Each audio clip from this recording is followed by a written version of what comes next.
शेगांव जाते रहने मैं सबसे पहले 1963 में शेगांव गया था। मेरे को बैंक ऑफ इंडिया का इंटरव्यू का कॉल आया था, इसलिए मैं शेगांव गया था। बम्बई गया था। जिनके साथ बम्बई गया था वो बोले वापसी में शेगांव स्वामी जी के दर्शन करके निकल जाओ। तो मैंने कहा ठीक है। इंटरव्यू खत्म होने के बाद, समाप्त होने के बाद उन्होंने मेरे को ट्रेन में बिठा दिया, शेगांव वाली ट्रेन में बिठा दिया। वो बोले सवेरे 4 बजे शेगांव आएगा। मैंने कहा ठीक है। तो मेरे को नींद बहुत आती थी, 4 बजे की समस्या थी, नींद खुलना चाहिए। तो बराबर मेरे की नींद खुल गई और टीसी ने भी आवाज़ दी, शेगांव वाले उतरा। हाँ, मराठी में बोला हुआ तो जग गए। जग के उतरे, शेगांव गए। उस समय शेगांव में कुछ भी नहीं था। 1963 में केवल मंदिर और रेलवे के बीच में जंगल था।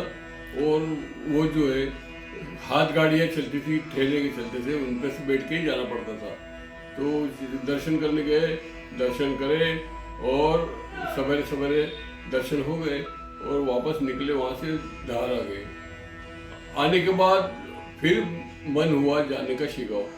हम लोग क्या है, साहब से परमिशन लेके फिर जाते थे। कहीं भी जाते थे तो साहब से परमिशन लेके ही जाते थे। तो साहब से परमिशन ली कि शेगांव जाने का मन हो रहा है, जाए क्या। तो साहब बोले कि शेगांव जरूर जाओ बोले, पर 2 बातें ध्यान रखना। 2 बातों का ध्यान रखना। एक बात ये कि रात्रि को यात्रा नहीं करना है, दिन में यात्रा करना है। दूसरी बात ये ध्यान रखना कि कोई भी सज्जन कुछ मांगने आए तो उसको मना मत करना है। ये 2 बातें उन्होंने हमको स्पष्ट रूप से कही कि ये 2 बातें ध्यान रखना।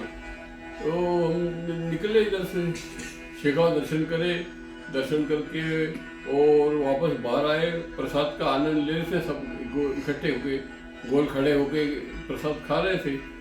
तो गोल के घेरे के अंदर एक हाथ अंदर आया एकदम और वो हाथ हमने देख के हम आश्चर्य करे, ये किसका हाथ है।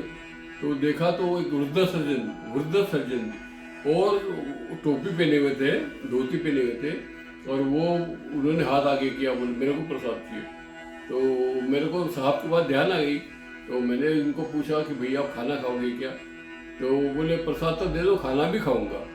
तो उनको प्रसाद दिया और फिर उनको मैं होटल में ले गया। होटल में जाके उनको खाना खिलाया, पेट भर के खाना खा के वो और निकल गए। वो बड़बड़ा रहे थे कि मैं अभी पंढरपुर से आ रहा हूँ।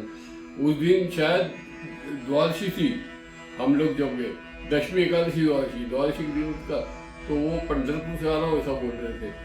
तो उनको खाना खिलाया, खाना वाना खा के वो निकल गए।